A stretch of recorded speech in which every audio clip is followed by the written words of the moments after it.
relax. I'll untie you in a second. Just gotta do this quick intro here. Hey, welcome back to the show. Just gotta address some fan mail real quick. Nope, that's spam. All right, well, thanks for tuning in. This week, I met up with the local comedian and YouTuber extraordinaire Arash Randjbar at Local in Lansdowne. We had a great conversation. Unfortunately, we never got those drinks, so I owe you one whenever I'm done Sober October and this pandemic's over. So maybe never. All right, let's go. Yeah, we can really get started, and then we'll get the drinks. Sure. And all that. It's like part of the experience. It's part of the experience. Yeah, it's part of the experience. You're pretty happy for a sad comic. Is this unusual or? Yeah, no, I'm just happy to be outside and having a drink, you know. I know. All right, so let's get into it. Squirt. It's like my rapper thing. Squirt. Nah, that's stupid. All right, welcome back to another episode of Happy Hour with Sad Comedians. I'm here today at Lansdowne with Arash Randjbar. Thank you so much for joining me. Thanks for having me, man. Yeah, you know, pleasure. This is great. You know, we're just we're talking about how this is one of the last few good nights probably be outside on a patio. Yeah. Usually, Folk Fest would have been outside right there in regular times, and now we're just, you know, trying to make the best of it. So, how have you been through this whole thing? I think every day's been it's been a bit of a roller coaster. Yep. There's some great days, and there's also some hard, difficult days. Trying to find meaning when life feels monotonous, and trying to stay to some type of self-care schedule. Yeah, has been hard. So what do you do during the rough days? There's something that you can do to snap yourself out, or I feel like exercise definitely helps. So you get your heart rate up. For me, for sure. Yeah, I need that. I can feel it if I'm not exercising enough. I just feel like ugh. Yeah, yeah. I love the gym, but when the gym's closed, I started running. Oh yeah, that's good. Started with 2K, and then I finished. I hit a 30K. By the end of the summer. Shit, really? 30K, and this was like I could barely run for more than 10 minutes when it started. So it was cool to see that. That's 3/4 of a marathon. That's crazy. Yeah. Wow. And impressive. With running, it's kind of like everything else in life. You hear that voice that's telling you to stop and slow down, and you're aware of it, but then you can just keep on going after you acknowledge it. Yeah. Mind over matter, man. That's it's a lot of it is mental. I mean, obviously you don't want to push yourself too soon to like not injure yourself. Right. But so you start at like 2K, then progressively you're just adding on Ks throughout the summer, basically? I started with 2, then I hit 5. Then I'm like, okay, cool. I'll be like a fast 5K runner. Then one day I was running on the canal. I bumped into a buddy who was running. He's like, I'm doing a 10K. Do you want to join me? And it's just like masculinity. I was like, I can't say no. Yeah. So I'm like, okay, I'm doing this. Back down. You can't back down when somebody asks. Yeah. So we did the 10K. So to go from 5 to 10, you kind of like that paradigm snaps where you're like, oh, I can do 10. Yeah, I could just push it, you know? You could just push through. Yeah, you push through, and then you finish the 10, you're like, I know there's a little bit of gas left in the tank. So then going into a 15 with that at the back of my mind, it seemed easier. And then it was just kind of like gradual from there. And then when I was in Toronto, I was visiting family. It was a cool opportunity to try and hit 30. Squirt. And then I hit 30 in Toronto, and something about I like running in busy places as well. I kind of like the attention, kind of what we're doing right now. Like people are looking, I enjoy it. Yeah. Same with running. Take the shirt off halfway through. Yeah, for sure. Have you ever done the Ottawa race weekend? Because I feel like I did the 10K. You know, it's not whatever, but having like there's people all along the track, they're cheering you on. Like you just can't give up with that. Honestly, people, like, you know. Until this point, I always used to make fun of runners. Oh, yeah? You know, I always thought to myself, you know, at best, a lot of runners look skinny fat. You know, who wants to look like that? Right. But then after starting to run, I do appreciate that form of exercise and the opportunity to create that space between yourself and your thoughts. Because after a while, you run out of things to think about. It's just you versus you out there. Yeah. It's meditative in a way when you get into this trance and you have this flow and you find your pacing and you're just like, okay, this is just keeps on going for. Yeah. Do you get the post runner's high too? You feel good. I mean, you can ruin it quickly by going on your phone, which I remind myself after running, just be in the moment a little bit. You've spent an hour to feel this way. Yeah. Don't just sabotage that right now by checking who DM'd you on Instagram. That's true. Taking a moment to enjoy the endorphins that you've built. And kind of the way I saw it was like, if I could run for an hour continuously, I could also read for an hour continuously. I could write for an hour. Like, it's a muscle that then you can take with you to anything. And then as creative people, you know, you're up against voices again, discomfort and doubt, and you can bring that muscle from running into writing or creating or doing what we're doing now. Yeah. Well, I mean, hopefully we can last an hour. Yes, I hope so. I'm prepared. I didn't do any research really, but I know you do have a really cool YouTube channel. I just want to tell you that. Thanks, right now, man. It's pretty impressive. Like, you got a lot of subscribers, you got a lot of good videos. And, yeah, that started in 2015. Okay. And 5 years ago. Yeah, that's good. To give you the Coles notes, what happened was I finished my degree. I finished with a Bachelor of Science. Okay. Realizing like I didn't want to pursue this any further. Didn't have much self-awareness at grade 12 when you're like asked to pick what you want to do for the rest of your life. Yeah, you're like 18. I just want to play Halo. So like, let me click whatever buttons I need to click so I can resume that ASAP. Yeah. Twitch, man. Twitch Live now. streams. You know what I was thinking the other day? I'm kind of thankful we didn't have Twitch because I was You probably would have done that. I said some horrific things on Xbox Live. Like, there's words that you're not allowed to say today that were flying out of my mouth. Yeah. Not okay, but it's not recorded anywhere. Yeah, I could laugh at it now. Canceled like PewDiePie, whatever. Yes. Yeah, you can't. So maybe it was a good thing there was no Twitch. I mean, yeah, I grew up in the 90s when you had like VHS tapes and like camcorders and stuff like that, but nothing. We didn't put anything on YouTube, and it's probably for the best because there was a lot of shitty things we did. I stopped gaming in 2008, but at that time it was still very hard to try and record your screenplay. Yeah. And I bought this thing for my computer to record my TV because at one point I really thought I was going to be a professional video gamer. And I lost the first tournament I went to a girl. And I realized at this point, I'm like, what? I'm spending a lot of time doing this, and maybe it's not the best use of my time. And I haven't played since. I don't know. I have a very addictive personality. Me too. That's why I haven't had a gaming console since, so I'm older than you probably, but by a lot. I stopped at the Super Nintendo. So. That's good. Yeah. I mean, a part of me is like, if we go into lockdown, maybe a console wouldn't be a bad idea. But at the same time, I also feel like if I'm feeling like I just need something to do, I could just rest. I could read. I mean, I just don't want to fall back into that space again. Yeah. And I did notice my phone usage went up in like March, when everything went locked down, and it was like this sort of like, I need to connect with other people, see what everybody's up to and all that, and I was just on my phone a lot, and that's not good for my mental health. Like just being on my phone and just checking, the whole addictive thing. It gets compulsive really quickly. Yeah, like you don't even notice. You're just like, check the home screen, check, whatever, check it.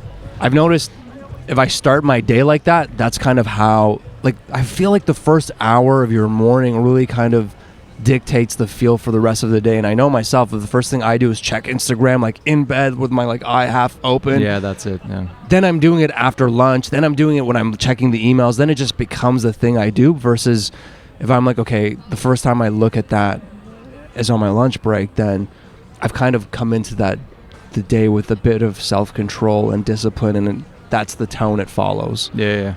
So I did a detox from Instagram for a month recently, just to. I did that too, yeah. I have a love-hate relationship with social media. Yeah. I love it because we get to do this and we get to talk to people and we get to create, but at the same time, I was thinking the other day, like going back to YouTube and now Instagram and just social media, it's like I almost like my identity is so wrapped up in creating for these digital platforms. I almost wonder, I'm like, who is Arash without the internet? And it's like, I don't know. Then it's like, oh my God, like if it's that's what it's tied to, and it's like, what am I, nothing without the internet and YouTube and Instagram? Like, no, I'm not. But then what does creativity look like for me? I don't know. But these have been the platforms that I've been active on.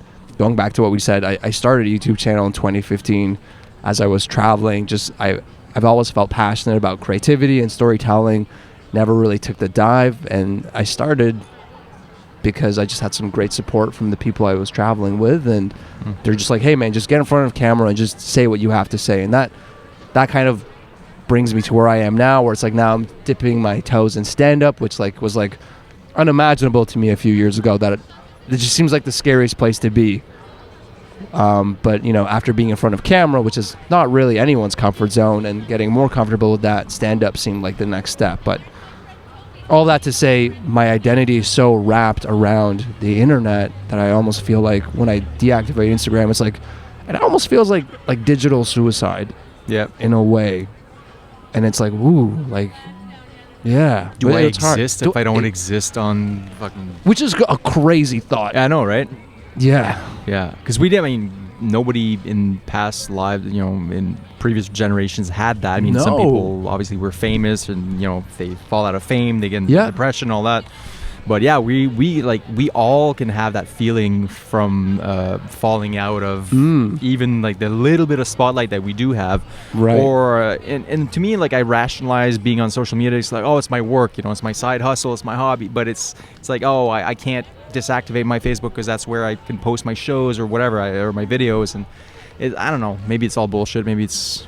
It is definitely like, it is a platform, and it is what we do and where we express ourselves. But at the same time, I'm like, man, if this is taking away from my mental health, how much attention do I give it?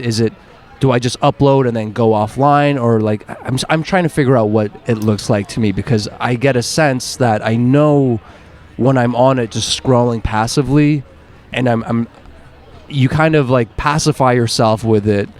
And I feel like as comedians, we're here to observe the world. We're here to notice things that people are not noticing. And if I'm doing this at the bus stop, or I'm doing this when I feel a little lonely, I'm not even letting myself think or feel. And if we're not thinking or feeling, then what are we talking about? Yeah. As artists or creatives, we're just like everybody else. Like everybody else. Yeah. So yeah. And you need to be bored to be creative too. 100%. You need that boredom, and now nobody's bored anymore. You have all the entertainment at your fingertip, like anytime, anywhere. Before we went into you can't even take a shit without it. You can't. Before we went into lockdown, I was standing at the bus stop, and I saw this kid in high school, and he had his iPad in his left hand, and it was on Netflix. And in his right hand, he had his iPhone, and it was on YouTube, and he was just going back and forth.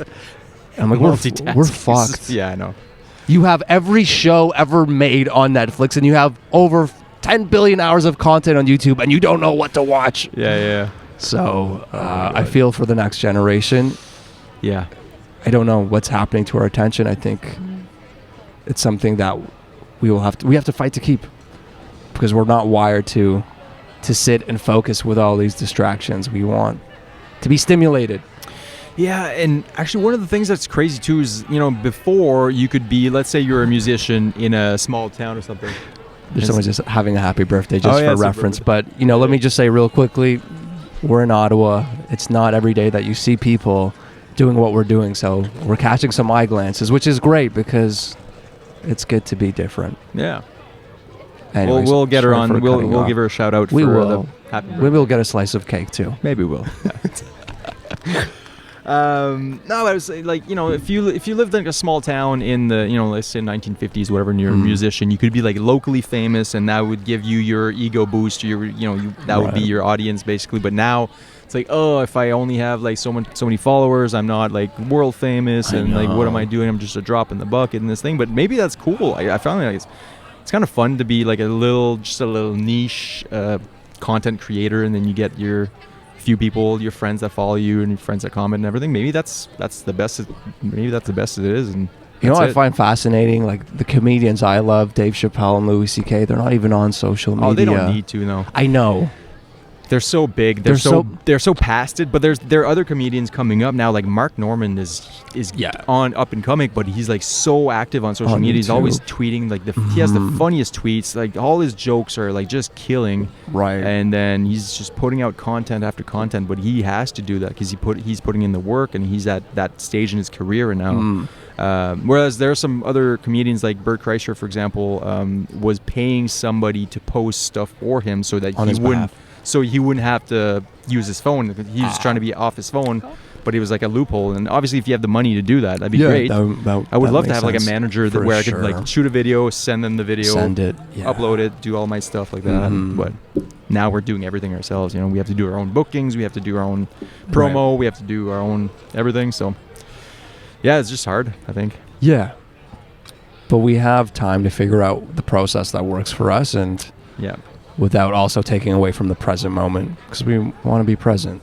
I know, that's the thing, and you're right though. If it starts to take a toll, if you notice that it's starting to take a toll on your mental health, and maybe your creativity's suffering from it, then maybe that's not worth it, or something. You have to change something up, or maybe limit yourself and set a schedule that you're allowed to post stuff or check your phone, whatever, stuff like that. Yeah, I feel like a part of it is also keeping it fun, and I feel like I don't know how. If it starts to feel like work, or you start comparing numbers to other people, and then you bring the ego into it, then it loses that sense of play, which is really what is like one of the biggest draws to it, or like the reason why I love creativity, because I feel like I can feel like a kid.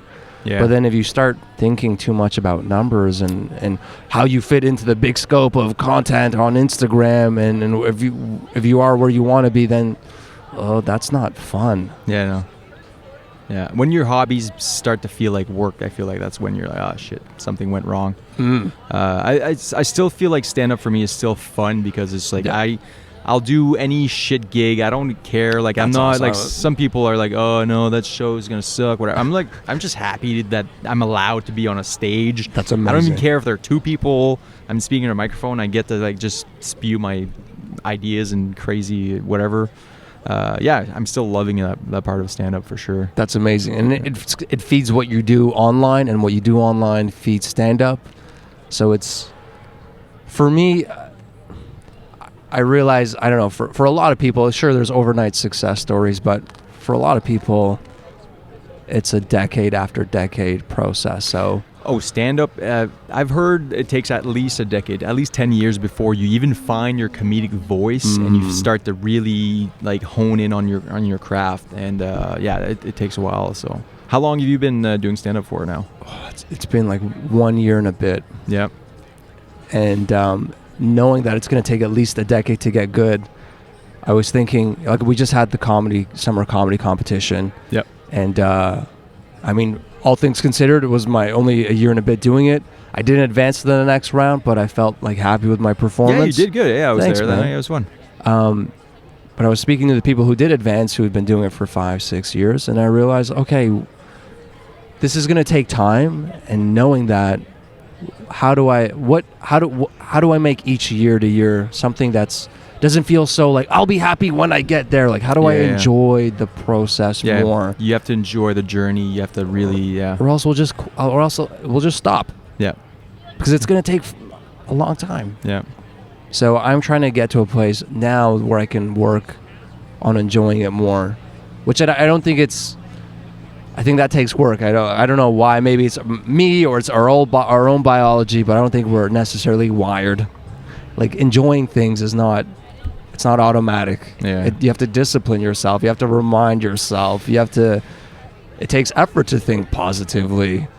Usually it's just like negativity is the default, or like doubt when you're creating something. So I mean, I think we're really hardwired by like rewards, and I remember being in university thinking like, oh, I'll be happy when I graduate, and then it's like, oh, I'll be happy when I have a job, and I'll be happy when I'm married. I'll be happy when I have a house. Like, oh, at what point do you stop thinking you'll be happy at the next step, and just actually be happy with the process and everything? And I think for me, what I really like about stand-up too is that if you're a hockey player and you really want to make the NHL, and you're like you're 16, 17, and you're actually good, and then you don't make it, it's like, oh, you're 21, 22, you're past your prime. You can just give up on your dream.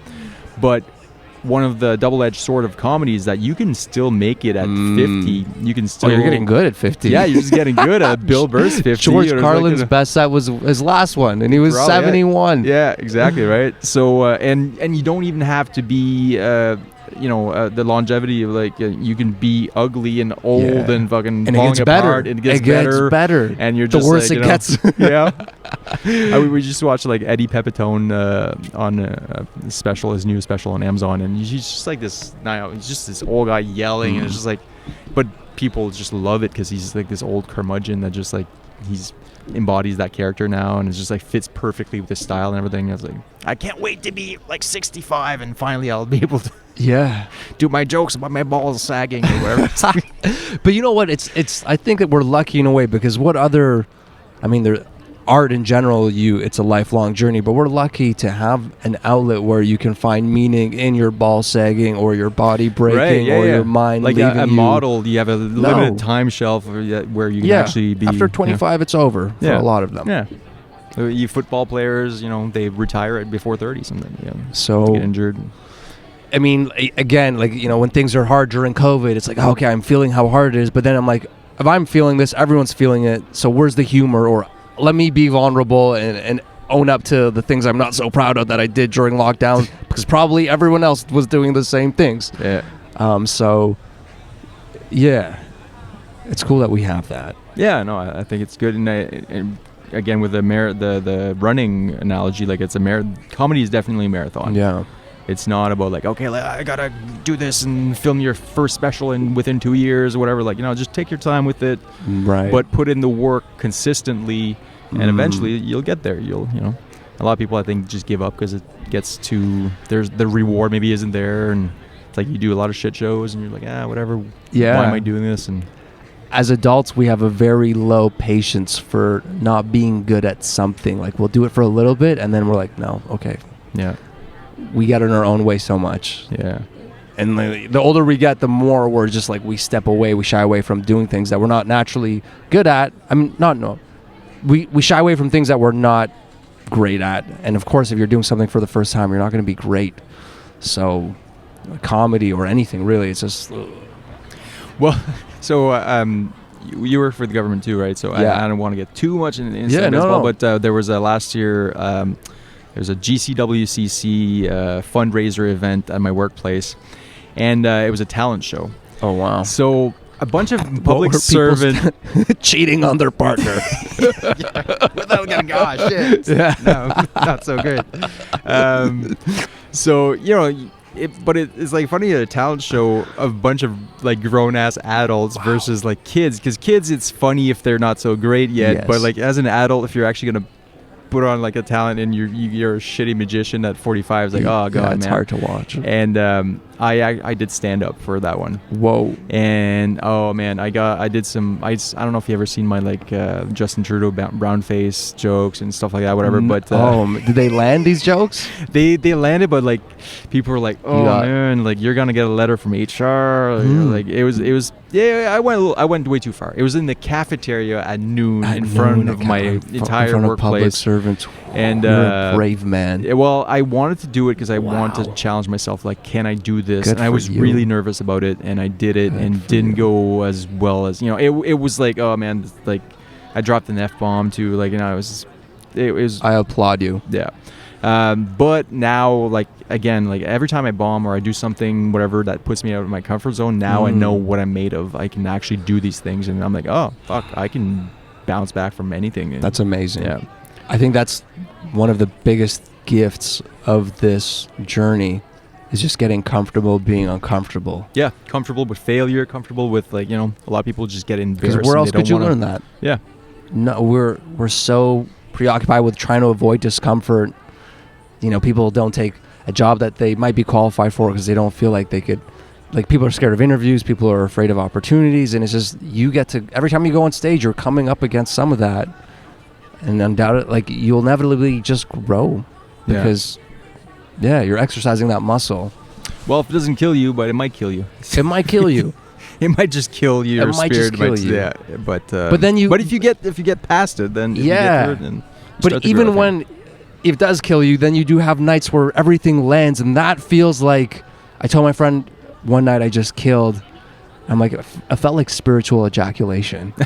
Like, I couldn't sleep till 2-3 o'clock in the morning. Like, I was so excited and grateful to be alive. Nice. And I just like, those moments are powerful, and you can't forget those. Some nights it doesn't go well or things don't land, and during the day at my day job, I'm like, what am I doing with my life? But then during all of that, this creative journey has given me moments where I'm like, wow, like I do know why I'm alive. Yeah. And I'm grateful for that, because I don't feel like a lot of people experience moments of that level of deep meaning. think people are hungry for meaning, but yeah, probably not in their adult life anymore. Like No. it's one of those things. Yeah, like you were saying earlier about content creation is like feeling like a child. Like the almost the giddy excitement of going on stage and like, Right. the nerves and like finally the release and it going well and getting that laughter and something that you created this response, and like it's very surreal. Yeah, when you break it down that way. Forget stand-up comedy. Adults are so afraid of judgment. How many, like, you have your Instagram, you follow people. How many people even talk on their Instagram story? Right, just full on talking. Just full on talking. Yeah. Nobody. Yeah. 10% of people. And I feel like the older I get, I realize the stranger it looks when I do something stupid on my Instagram story. And there's that little part of me that's like, oh, like, what are you doing? But then I'm like, no, like, now that I had that thought, I have to do that like that weird, funny thing just to, like, not let that get to me, because that's kind of the default. And, like, other people's self-consciousness brushes off on you. Like, it's like we're a sponge to our environment, our society, and our culture, and like just to do things that are a little bit different, like what we're doing right now, you have to again get out of your comfort zone and pep yourself up to do that, because it's not. Well, this is funny because I've done a few of these, and other guests have been like, do you get like self-conscious when you just like, I just don't give a shit, man. Like I was telling you, like I go busking on that's on sweet. Bank Street, and Has it always been like that, or you've gone more comfortable? Oh, definitely more comfortable. Okay, yeah. But again, it's because I've bombed and I failed so much that I just don't give a shit anymore. I'm like kind of, So this is funny. You know what? Every time I go into a coffee shop, everybody is either reading *Sapiens*. Like, have you heard of that book? Yeah, I think so. They're either reading *Sapiens* or *The Subtle Art of Not Giving a Fuck*. Like, Right. That's like the bestseller right now, because everyone wants to know, how can I stop giving a fuck? And it's like, you can't read a book to learn. It's not. You're not gonna. That's not gonna help you at all. You got to go and eat shit. Yeah. And get so comfortable at eating shit in front of other people that you stop caring. Yeah. And I mean, I think that book sold over 1 million copies. Everyone still gives a fuck. Like, it's just not something you can read and absorb. And the other cool thing is, like, for me, at the comedy competition, that was the first time I actually announced that I'm performing on social media, and I got people to come. Like, I've been for my first full year, I didn't even tell anybody I was doing stand-up for like a year, probably. So for me, the show in August was monumental because I told people and they were there, and even though I was happy with my performance, I know I didn't advance to the other round, and my friends were there to see me and see me not advance, but then I'm like, that's great for my ego, because a part of me is like, oh, but then another part of me is like, good, like, it's not a big deal. Like, your friends still love you. Yeah. They're not like, fuck that guy, Arash. Like, he sucks at comedy. It's like, no, like, they're happy you did it, and like, you get to just like challenge your ego, which is like, I don't want to invite anyone because if I don't make it to the next round, then I'm going to look like a dork. Yeah. That's like the adult brain, right? But then I did it, and like, the show went how it went, and it was good. I got to get more comfortable being like, hey, like, I'm performing this night. Come see, like. Yeah, that's a bit scary when you're starting and it's not great because you've only done it X number of times. So it was a good moment for me this past August. Yeah, it was good. It was, like I said, it was a good night for you, and I Thanks, did that joke with the tag about the signs and that we talked about. Yeah, so I was happy. Something, it's fun. It's fun to see sometimes those jokes when you talk about it in joke jam. You see them on stage and they actually land and everything. So It's helpful when you have a group of people doing the same thing, especially something as peculiar as stand-up. Yeah, because when I was starting out, sometimes I would like try bits on my friends, or and just like be like, oh, whatever. And your friends they don't want to hear you doing bits to them, right. But if you have a group of comedian friends that are all there for the same reason, they get it, and you can actually bounce ideas off each other. They get it. Yeah. But no, it was very good, and something what I want to get into. How did you get into stand-up? Were you in Toronto before? Did you get into stand-up in Toronto, or? I started in Ottawa. Okay. And after doing YouTube for 4 or 5 years, I felt that stand-up felt like the natural next step.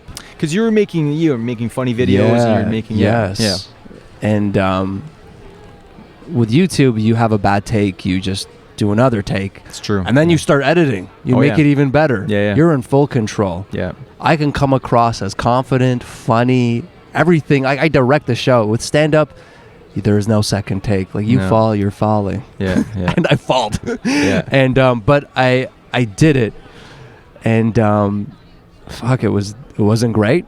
And I just was like, oh, that was horrible. Like ego death. I'm like, I didn't do it again for a year.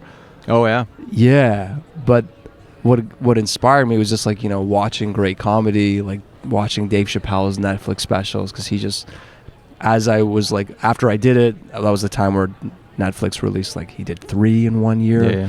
Then I was like watching him, realizing like, wow, like that's something so special. Like, it would be fun just to even aspire to get to a place where I could even demand people's attention for 60 minutes. Like, that's something to work towards, and that's me. Like, that inspired me just to give it another shot, and the second time was much better than the first, and it was almost coincidental. Like, I don't know. Like, I a part of me, like, was it just by chance, or was it meant to happen? Like, what happened was I did it once, kind of didn't do it again, and then I got a new job, well, my first adult job at an advertising agency in Ottawa. Okay. And one of my colleagues is a professional comic in the city. Like, he still has a full-time job. Like, he's a Canadian comic, but right. he's a regular at Absolute. Okay.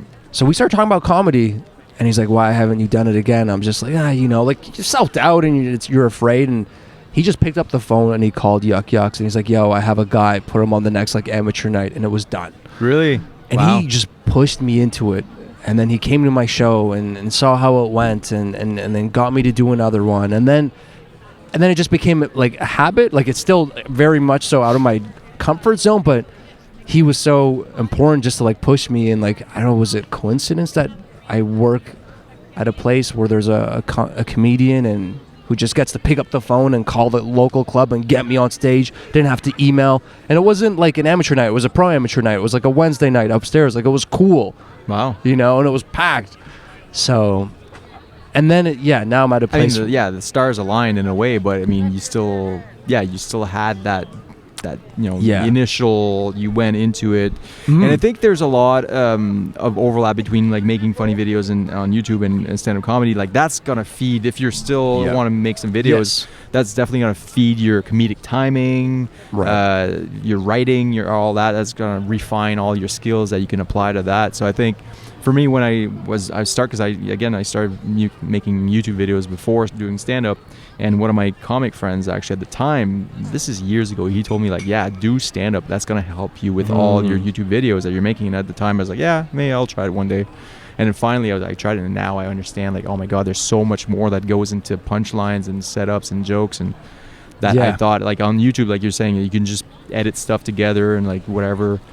And you don't even get a reaction. You don't even know if your joke is funny really on YouTube, because you don't get, that. I'm glad you said that. That was one of the main motivators too. Like, I would see people's comments on YouTube, and people would say, ha ha ha, LOL. But for me, like, I would love to see that feedback in real time. Yeah, and you don't get that on YouTube. You don't get that on YouTube. Yeah. Again, and we're all living these digital lives where, like, you deactivate Instagram, it feels like suicide. Stand-up's one of those few places where you're getting real feedback from real people, and there's a real energy there that you can't really replicate. So that also drew me to it. Yeah. And I do love the fact that in comedy clubs, like, nobody's on their phones. You can't be on your phone. Yeah. They're not allowed. No. Even like at a concert, people, their favorite song comes on, they'll be videoing. Yes. You see a bunch of like smartphones. It's just all cell phones. Yeah. So you're not really nobody's living watching in the that moment. Video footage again. Yeah. No. Why but are you're watching a moment through that little lens or whatever, which is stupid. But in comedy clubs, for that 1 hour, 1 hour and a half, everybody's in the moment. Everybody's present. And that's pretty cool. One of the last places where you can actually do that. I think I feel like it's also the most enlivening thing that I do. When I have a show, it really feels like that day. I'm like, come lunchtime, I start getting a little bit excited. I'm a little bit nervous, and then I'm coming home from work, and then it gets closer to the set time, and it almost feels like, I'm performing. I'm an amateur comic and performing in front of a small crowd, but I almost feel like it's like I'm this like mythical hero. Like I'm about to do something that's out of my comfort zone. That I'm going to be judged, but like I feel like I get to go into a moment that's like my movie moment. Yeah. And I feel like not many people get to experience something like that. Like it's just people kind of go through the motions. No, I mean most people go to work 9 to 5. They go home and they watch Netflix and whatever. Yes. And they go to bed and like repeat and right. You know, like and I'm the same. I'm like, oh, I'm here. You guys are no, I'm the same. And this is an antidote to that. I don't want to be the people at your office that we were making fun of. I see the people that I work with. I'm like, how do I not be that? Yeah. So maybe it's continuing to get out of my comfort zone and making that one of my values for however long I live this life. Yeah. And going back to another point though, like the fact that I do get nervous, I do genuinely get nervous before shows, and I get to feel something, which is better than feeling numb and feeling nothing, you know. Yeah. But that means I do give a shit about what people think, obviously, or else I wouldn't be doing any of this, you know. Yes. You know, I'd be living in the woods, being a monk or whatever. Yeah. But yeah, finding that balance about like not giving a shit and giving a shit, and not taking yourself seriously. Yeah. But taking your art seriously, you know. You know, something about that good balance there. You can still make fun of yourself, but you're still putting in. You're still at least trying, right? Because a lot of people, I think, and I think it's called the Jonas Complex. Is basically the idea that, let's say, for example, if you're the top tennis player in the world, okay, and the next up and coming tennis star is coming up, and then you guys play each other, and you lose, but you lose because you weren't trying your 100%. And so in the back of your mind, you can always justify like, oh, well, I could have beat him, but I didn't try 100%. So therefore, maybe, you know, I could have beat him, but I'll never know. So a lot of people don't put in all that work, because if they put in all the work and they still fail, like, oh my God, that's defeating. That's hard. But if you fail and you say, well, you know, I could have succeeded, but I didn't put all, you know. Yeah. And I mean, that I still have a day job. I still haven't put everything in this thing. Right. And I'm probably never going to, but yeah. But this idea of like not trying or not trying enough because you're afraid of failing, and what does that say about your with yourself? It's scary. It's scary, man. Like I try to make sense of it, because like right now I'm at a place where I do have my day job, and I've been trying to find a balance between creativity and stability. Yeah, that's important too. I started working at a day job at 27. Like I've been delaying it for a while.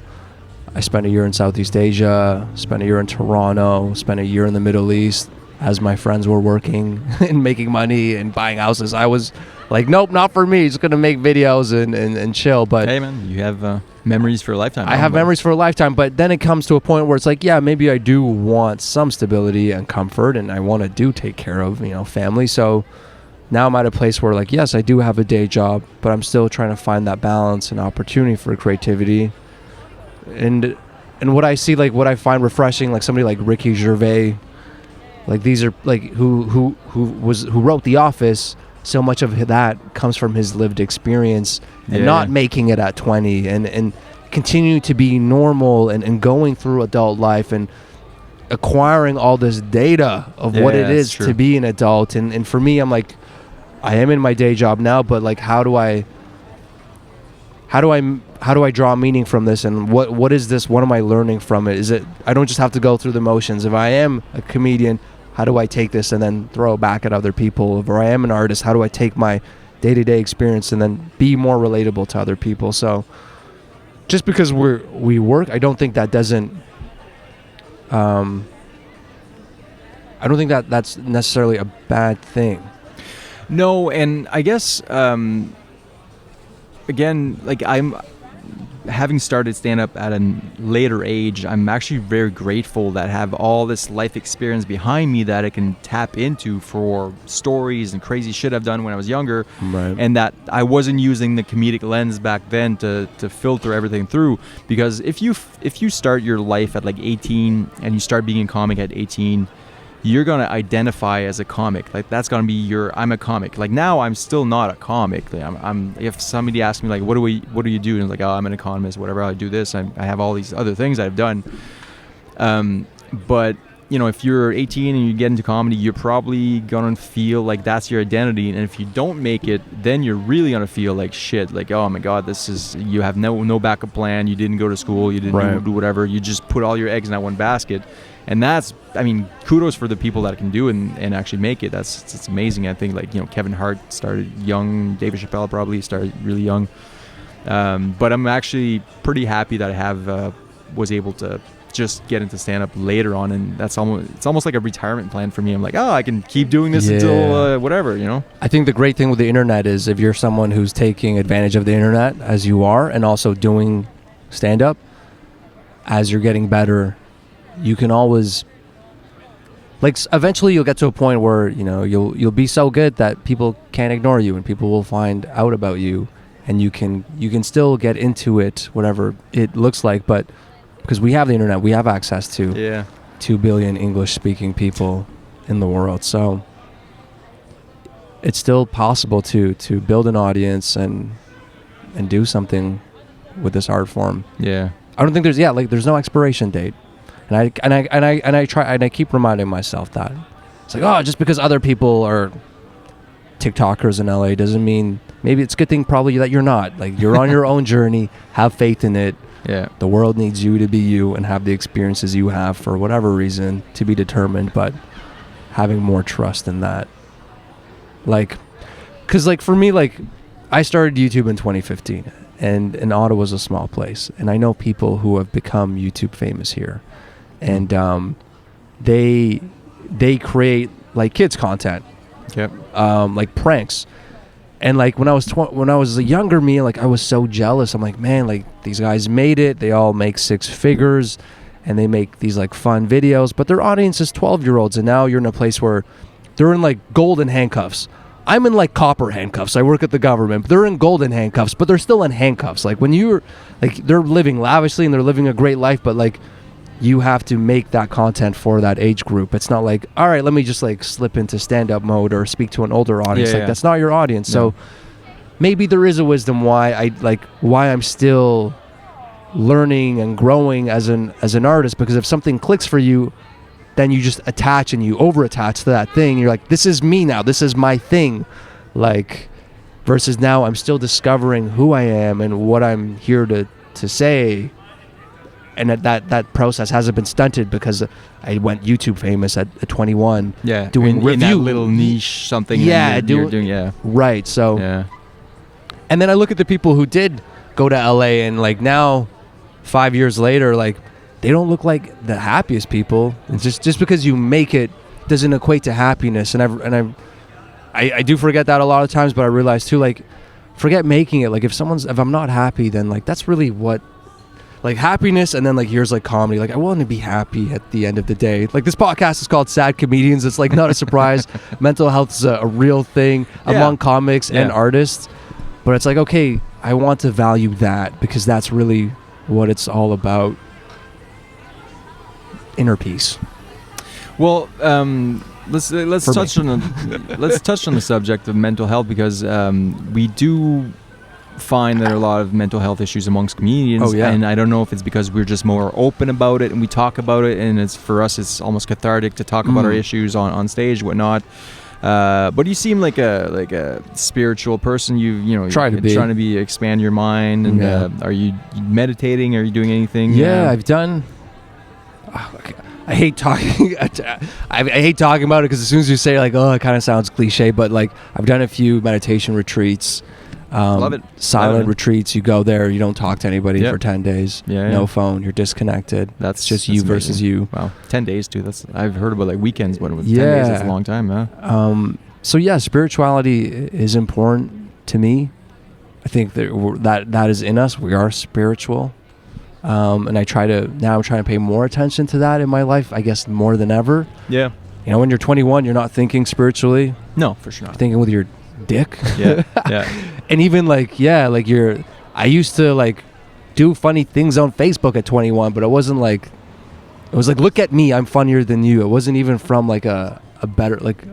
What? Maybe when you're 21 is because the closest that you can have, a connection with God is when you're having sex with a woman and you're actually like having that connection, and you're like, oh my God, you're still hardwired for that spiritual connection, but you're finding in the wrong places, in drugs or whatever. Yeah. I mean, I still love mushrooms, and I still, when you were talking about ego death and things like that, you can definitely get a lot from drugs, but you can also achieve a lot of it through meditation, through So that's something I'm trying to practice and work into my life, because, like I said, I'd hate to get there and realize I'd never even had a moment of peace during the way, or I wasn't happy during the way. And look, I'm not a father, but I would like to be a father one day, and I wouldn't want to put my baggage onto another human being. So it's like, have some time to do some homework now. And I mean, I'm not going to be no one's a perfect parent, but I can still go on this journey now. So when that day comes. Yeah. Having 2 kids, I can tell you that having kids is a bit of a life hack, because some sort of enlightenment, because for one, it forces you to not think about yourself. Wow. And so, they say sometimes, like, giving, you get more out of giving to other people, or giving your time, volunteering. When you have your kids and you're thinking about them, you forget about your own problems and all that. So I mean, it's sort of like a selfish way of getting a peace of mind in a way, because you're like, oh, now I have these kids, and I think that's why parents always say, like, oh my God, this is the most amazing thing in the world, is because it sort of gives you that, fast tracks you to something that you might be able to reach through meditation, through enlightenment, other things. But now that I've realized I could have just meditated, and like, fuck, why did I have No way. No, I'm kidding. No. I could have just, I've been meditating. I did, now I'm at 140 days straight of meditating. Oh, congratulations. With Headspace, and just an app I bought for the year. I'm trying to do 365 days, like, just do. What's your motivator? Other than despair. Well, I just want to see, because I've always tried meditating before, and I can never keep too long enough. Like, I had done, like, 2 weeks in a row or whatever, and I felt great, but I want to see, like, is anything really going to change, and if I can do a year out of it and actually get good at it, get better at it.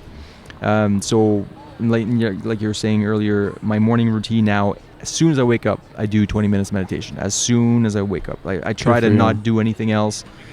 Not check phone, it's on my phone, so I have to check my phone. Right. But I try not to click on anything, like, in notifications. Click the Headspace ad, 20 minutes. And if I can start my day that way, then usually that sets the tone for the rest of the day, so I can have, and hopefully I can wake up before my kids, so that now I'm not like, when I wake up sometimes and my kids are like, oh shit, everybody's late for school, and it's like that's the tone for the day. It's like, oh my God, the whole day is like a blur. Yeah.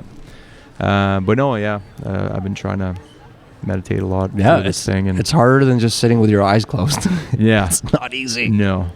And I've always, in hindsight, I've always felt the need to probably, having this mental chatter and, like, not engaging with it, and, like, I can't believe that I've never did this before. Like, where was this my whole life? Right. And you realize I'm not the mental chatter. Yeah. It's like, what am I? I don't know. Then you're like, oh fuck, I don't even know that.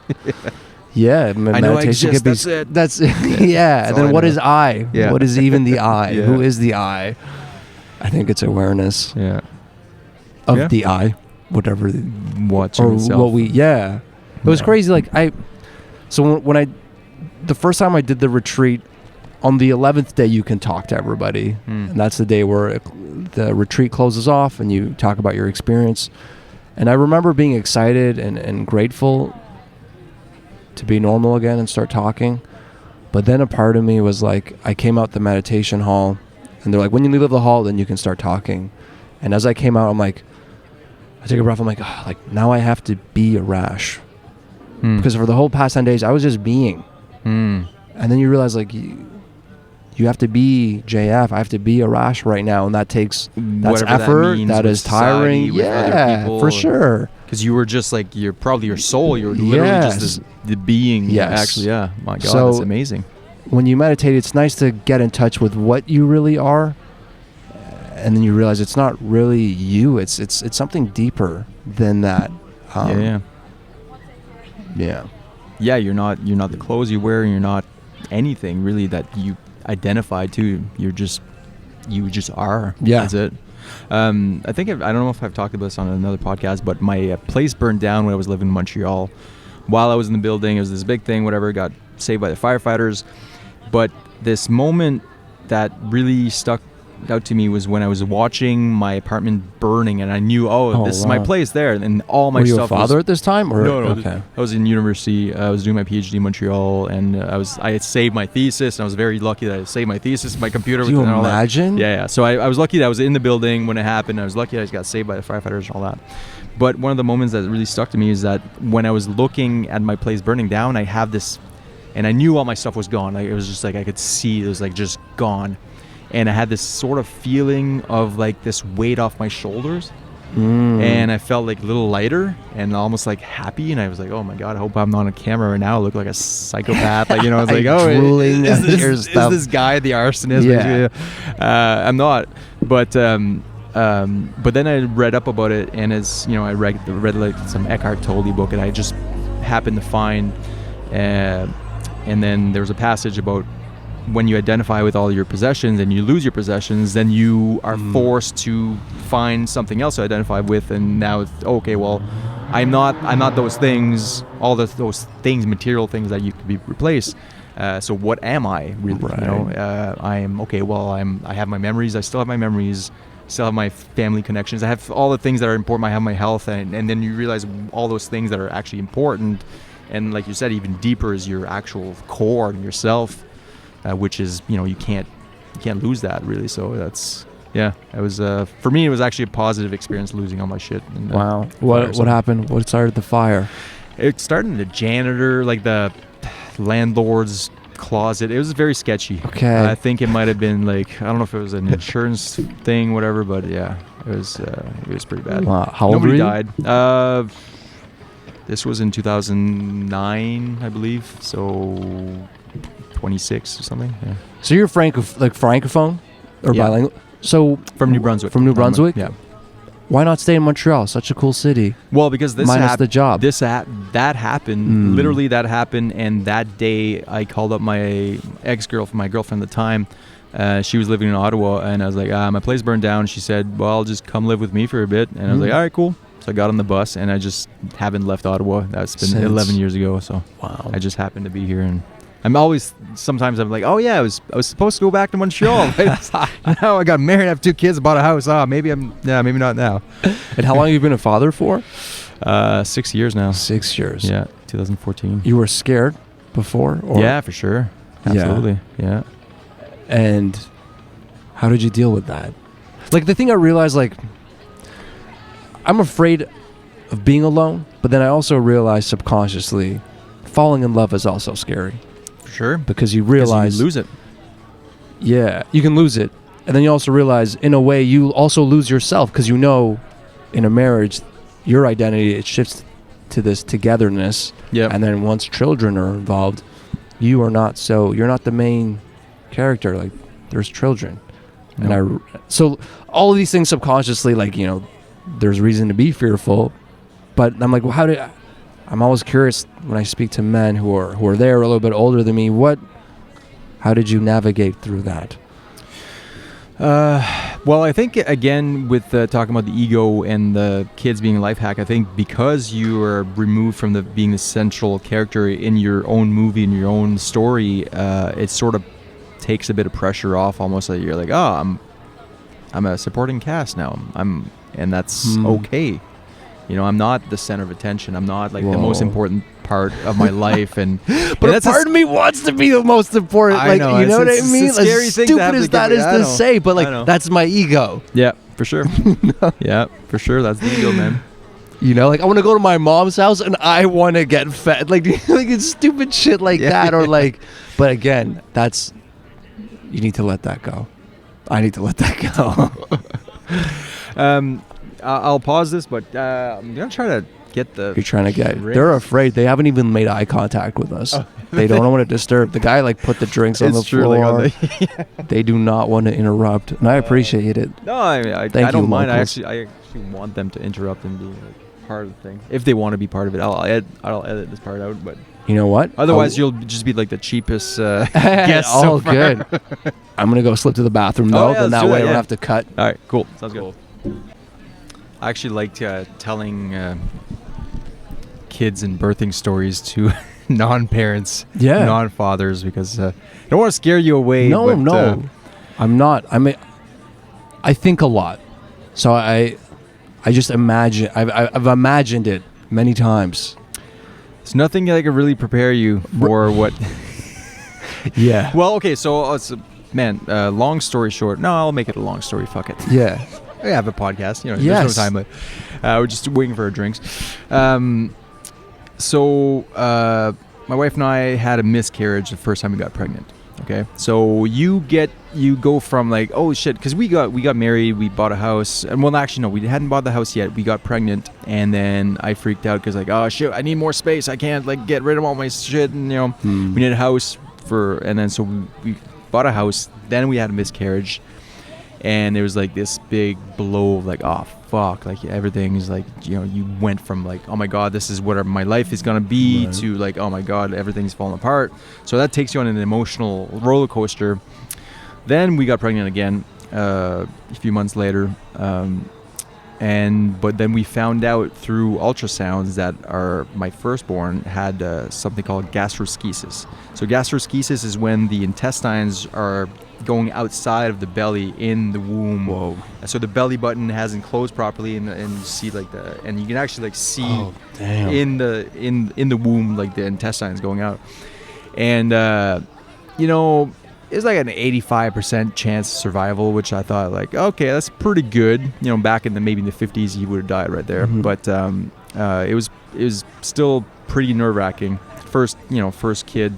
So we go into my wife's water breaks and all that. We rush to hospital, and while we're waiting for a doctor to come to check the measurements and all that, my wife decides, she's like, I just want to go pee. And so I help her to go to the washroom. She's waddling on the toilet. She gets a really bad contraction, and as she's walking back, it's me, my wife, my midwife we're helping her to the room, and I looked and I could see a head popping with like hair and everything as she's walking, and I couldn't say anything. I was like,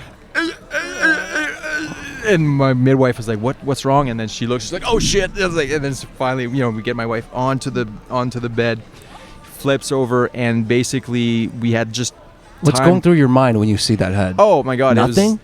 Just like I was speechless. I could just make noises. It was like this fucking, because we were expecting it was gonna take another couple of hours, and like I could see the head is crowned. Like you could literally I could see my son like coming out of my. It was crazy, and then my wife, she flips over, and we just have time to call the nurse, and everybody's starting rushing, and basically one more contraction and the baby like comes flying out, and the nurse like catches him. Wow. And but not only that, but because he had gastroschisis condition, like you'd see his intestines were like coming out his body and all that, so they had to like put everything, and we knew what was going to happen, but it wasn't supposed to have happened quite like that. And so they had to put his intestines like into a big tube, and to eventually like get it back in his stomach. And at that, he didn't cry there. So like, is he alive? They whisked him away in a room. We didn't even get to hold him or anything like that. And then finally, I think like 2 hours passed before they came back, and they were like, he was in the little incubator and all tubed up and everything like that. We couldn't hold him for like 6 weeks or 5 weeks or so. And every day we would be at the hospital at Chio. He was all on these monitors, and I remember at one point, the monitors just went like beep. And I just got up and like freaked out, went to see the nurse and everything, and she comes back and she's like, oh yeah, the thing just fell off. Oh. But all that to say is that I was, in my mind, I think a lot too. In my mind, I was already thinking, oh well, you know what, we had a miscarriage. This one's a little closer. He's not gonna make it. So I'm not even going to get too attached to this kid. So I was going in with this idea that this kid is going to die. And now he's 6 years old and he's like, he's in school. He's You doing tell great. him that? Yeah. You were going to die. I was so afraid. I was so afraid that I was going to get, again, like with love, with everything you're going to get, I was going to get so attached to this kid and then he was going to die. That was like just, my mind just didn't want to allow myself to be so vulnerable, right? Yes. And then he came home and was like, oh shit, maybe I think this kid actually is gonna live. So maybe I should. So at a deeper level, do you think you still have to deal with that vulnerability, like, or once you know it's healthy, it's like that's gone, or because life is always uncertain, there's no guarantee. Yeah. Do you think it's still a process of year to year being more vulnerable? Well, so just give you an example, like the first 6 months of a kid's life, there's this risk of SIDS, sudden infant death syndrome, which to me is like fucking crazy. That's not a syndrome, like just dying from being in a crib or whatever. But so you, like, first time we brought him home, I would wake up in the middle of the night to check if he's breathing, you know, like I was just like super like fucking, like I was just like I would get close to him and then wake him up like, oh, fuck. Yeah. So yeah, as a father, it's just like this visceral fear that you have. That to me, that's probably the scariest part of being a father, is that you just have always, you're so concerned for your kids because you love them so much. You love them more than anybody, anything that you ever had in your life that brought you joy. You love them so much that you just don't want anything to happen to them. And it's unlike anything ever that you've ever felt, really. It's like better than the best drug or whatever in the world. But it comes with that fear and that sort of like, you know, your ego, probably my ego was probably trying to protect itself at first to be like, okay, well, don't get too attached. But then you just, now is, and he, again, I think because he was born with this thing, and now everything's healthy, everything's good, but he's still like our miracle child in a way. Of course. So I still see him as like, you know, this kid can do no wrong in a way, like he's just like, yeah. So it's pretty amazing. But now being a father and experiencing what that means and what that's like, you're able to have a bit more like sympathy or like forgiveness for the mistakes your parents have made? Oh my God, 100%. They were young too, my parents, like when I realized how, you know, well, it was, you know, they got married. By today's standards, they were young. Yeah, but, you know, they got married in 1980, so they just celebrated 40 years of marriage this year. But, that's, you know, they were young. They were both young, and they didn't have a lot of money, and they tried their best. And, like, you know, I was like, oh, my God, like, I can't imagine what they went through when they learned. They didn't have YouTube to teach them the internet to teach them whatever. They had to call their parents or whatever to, you know, and they just did whatever they knew, and they did their best. But yeah, it's I thank them a lot because they were loving parents. They were all very present, and they're very patient with us too. It's like, holy shit, 3 kids, and we wrecked. How do you exercise patience? You have a busy day at work. You come home, you're tired. Like, this is what 20-year-old me is trying to understand. Oh. I finished work today, and it was a crazy day at work. And by the end of it, I was done. In those moments when you feel like you're done, then how do you like find the patience and the love when your child needs you and they're not maybe understanding their homework, or like, I'm already exhausted and I have no responsibilities other than me. And then you add a child to that, or two, like, you just what? Want to nap, and Did you? You've grown into it now, where like that's the new gear that you're in, or like is it? How do you manage your energy, your attitude? Well, no, I don't think anybody can be prepared for it. I don't think it's like, oh, I was already a morning person, and then therefore I can run. I mean, some people can run on less sleep than others. I mean, that's the thing. Throughout the pandemic, especially early on, I was waking up very early every morning. I was waking up at like 5 a.m. Just because I wanted like 2 hours to myself, and that was the only time I could really have 2 hours. I would go on a long walk. I would, you know, put on a podcast or a comedy special, and I would go on a long walk, and because I knew that as soon as like 7 a.m. whatever, those kids are up. It's not about you anymore. Boom, no, it's not about me. It's like, you know, make breakfast, just all those things. But now now they're school, daycare, and so I get a little bit of breathing room during the day. But yeah, it's true that sometimes, you know, your day is like, oh my God, it's a long day, and then you have to make they're being fussy for dinner, like, oh, Jesus fucking Christ, I just fucking eat it. just give me your mushrooms. I don't care. Whatever. Yeah, so I mean, obviously you don't, you know, nobody's perfect, and you don't, but you try your best, I think. Is you're still finding you're getting up earlier just to have that you time? Like when does the writing happen? Is that the morning that you block out for you, or? Well, so yeah, a lot of it was either, sometimes I would like wake up either, and I do like to go outside, you know, now it's getting cooler in the mornings, I'm like, oh fuck, and it's like frost, and, you know. But the summer is great for bike rides or walks, whatever, when the sun was coming up. It's just the best time of the day for me. Either do some writing, do some editing, do things like that. I'm like, if I want to feel creative, because that's when you're closest to your subconscious too, when you just woken up and you're like, you wake up and that's boom. What they say.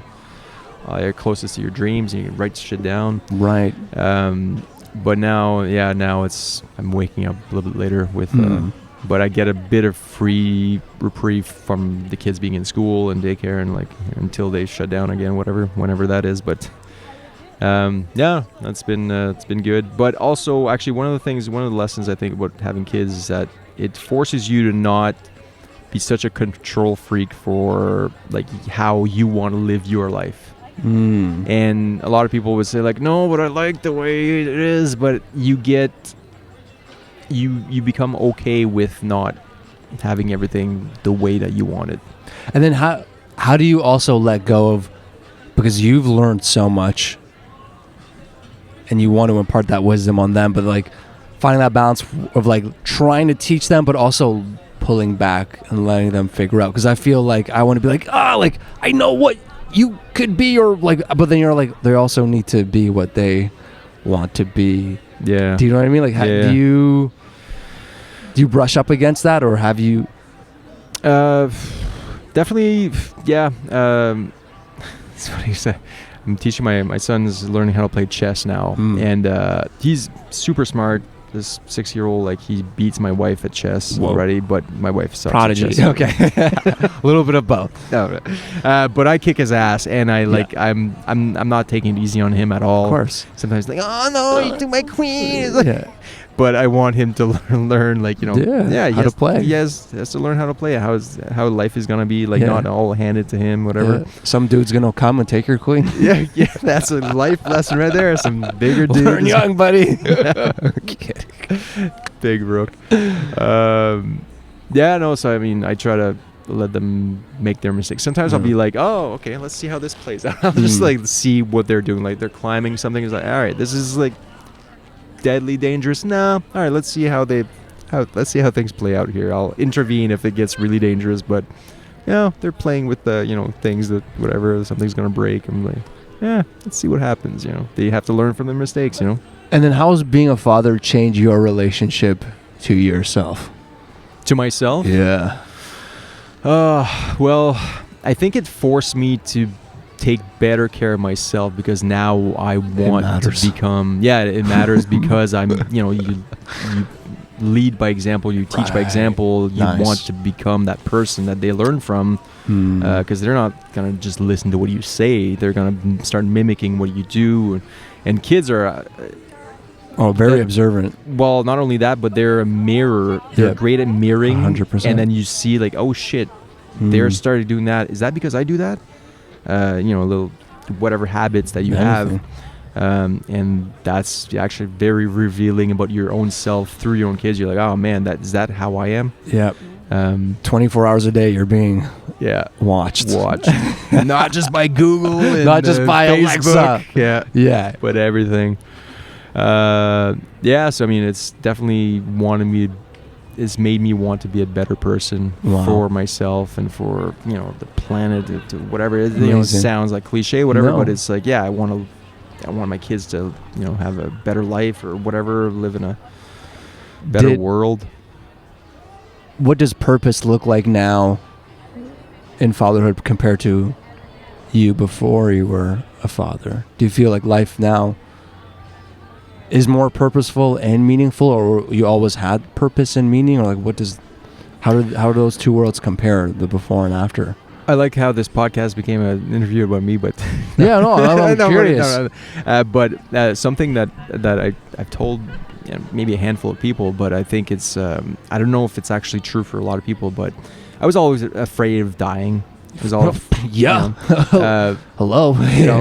And we don't talk about it in North America. Well, no, and it doesn't come up in culture. It doesn't come up anywhere. It's almost taboo. But I think there's a lot of stuff we do is a manifestation of that fear of death. And Yes. for me, I think when I started like putting out stuff on YouTube and whatever, it was like a way of immortalizing myself and like, oh, I can live in the cloud forever now. At least there's a part of me that's there. And after having kids, I felt this real deep sense of like peace with my own death. I was like, oh shit, your genes are like, we're good. yeah, my genes. Or no, it's no, but yeah, it was literally like, oh, you've done what you came on this planet to do, to ensure your progeny and your kids and your offspring. Wow. And then I was like, it was very biological. Do you feel like in more ways you're anxious because there's these two little young things, but then in a way, like philosophically or existentially, you're less anxious? Well, yeah, it's like this dichotomy of two different perceptions of things. Like on one hand, I feel I'd be okay dying because I'm like, I'm like 37 now. I've had you're 37? Yeah. Well, you sleep in the freezer? What's going on here? I wake up at 5 a.m. No, that's a secret. No, but because in 37, by a lot of standards throughout humanity, that's a long life. You know? That is. And you're a grandfather by 37. Exactly. Look right? at the prehistoric ages. Yeah. So you would have had time to get everything out of life. Get everything out of life. And in a way, I'm like, well, okay, so I have kids now. I could die. I would be happy. I have had a great life, but the other side of me is like, oh, well, I actually want to be there to teach them how to drive. I want to be there for their graduation. I want to live long enough to see all my grandkids, all those things. So I do want to keep living. But it's like that fear is sort of subsided for some reason. So. No, that sounds good, man. You're selling it. Yeah, you're selling it. Yeah. No, I'm 28 now, so these are not things I thought of when I was in my early 20s, but birthing plans and stuff like that. Yeah, or like marriage, fatherhood, but now I'm like, okay, like if it's going to happen, I'm in that area, that point in my life where when I meet the right person, that's what it would lead to. Yeah. Oh, don't wear your favorite shirt for the birth, because then you cut the umbilical cord and it splatters everywhere. Yeah. There's a lot of fluids and liquids happening, I've heard. It's all love, though. It's all good. Yeah. That's cool, man. So the light just died. The light died. I don't know does that mean we got the light? I don't know what that means. Yeah, I don't know. But I can keep talking if you want to keep talking. What else have we not covered? Are we talked about life? Talked about mental health. Actually, we got into a lot of topics that I want to talk about anyways. I think it just sort of happened organically. Yeah. Is there anything that you're working on now that you want to sort of plug or you want to talk about? What am I working on right now? I asked to go down to 4 days a week at work this week. Good. And that was part and parcel due to just having more time for my creativity, and I want to get a new camera in the fall, and I would like to do something like this. Like I love people and I love interviewing, so I guess it's more of a stay tuned. And for me, nothing I'm working on right now, but I know in the fall I'd like to have a bit more time to get back closer to storytelling and carving out that time for myself. Yeah. Well, if I can ask you about that, because you did a promo video for like the Wellington Eatery comedy shows there, which sadly is being shut down. Yeah, that was a great venue. Rest in peace. But like you have a really good eye for cinematic eye and editing and all that, dude. Like, are you doing any like promo or are you doing videos, corporate gigs, or right are now, you looking to get more into that, like videography? And yes, I guess what I can say is I've been making videos for 6 years now, 5.5, And even like I have 5,000 subs on YouTube, which is not a lot compared to other people. Yeah, you can monetize yourself. I can monetize myself, but what the great thing is, and like I tell other people who are like thinking about starting something, I'm like, the best thing is like I've walked away from this journey with skills. Yep. I can shoot. Transferable skills. I can tell a story. Yeah. And these are skills that I love exercising. So even though I'm not YouTube famous, like I'm doing work in the thing that I love, which is really the best gift, which is awesome. So now after 5.5 years, the coolest thing I've done is like I've done some production work for freelance work behind the camera, but just recently I did a video shoot, and not only was I producing it, but I was in front of the camera and I was presenting the information. I'm cool. Like, that's amazing. That's a cool niche space where I can like market myself as like a corporate comms guy, where I do a bunch of corporate videos for internal videos or client facing, but I can be the person who's talking because I know how to do this. Yeah. And then I also got hired to produce a video podcast, and I'm not the person interviewing. I'm not on camera. I'm editing it together. Yeah. But like, there's some big names on the podcast for season 2. Samuel L. Jackson might be on there. There's some. There's the Asian guy, Ronnie Chang. Oh yeah, he's got a great. He's going to be on season 2. So these are like big names, and I get like, that's one degree of separation. Like I'm not talking to them, but I'm producing. So you get the videos from like multiple camera angles. Yeah, and then they'll send it to me to edit, and then I'm going to be working with an animator to kind of create the intro, the outro, and really create the feel and soul of the show. And that just like I wouldn't have had that opportunity if it wasn't for my first awkward YouTube video that was just very cringy, or the second or the third or the 10th. But it's cool to see 6 years out how slowly with time that what it's metamorphized into. And I do miss shooting. So like again, one of the motivations to go down to 4 days a week was just to have that third day to shoot and create. And I'd like to get back to a place where I'm doing more vlogs and doing more cinematic stuff that feels a bit more higher production than what we're used to seeing on YouTube. Yeah. And something that I'm excited to do, I did it last November. There's this No Nut November challenge where like you don't watch porn, you don't ejaculate for the whole month of November. Yeah.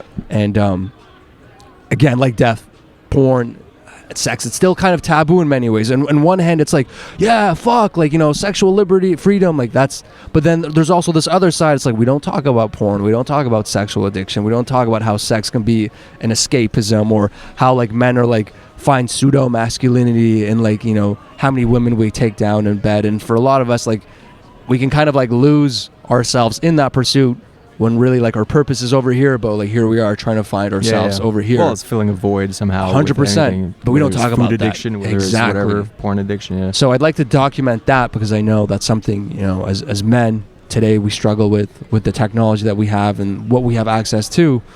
And I'm just like, all right, cool. Again, it's out of my comfort zone, but I'll be the one to talk about it, and I'll vlog it, and it's something that I can inspire other people to maybe rethink or bring some more mindfulness into their their online behaviors. Then I've done a good job, because I know it's something that's problematic. Like health experts are saying it's a health crisis, like porn addiction and pornography. So we don't talk about it, but it's happening. I live in a world with other men.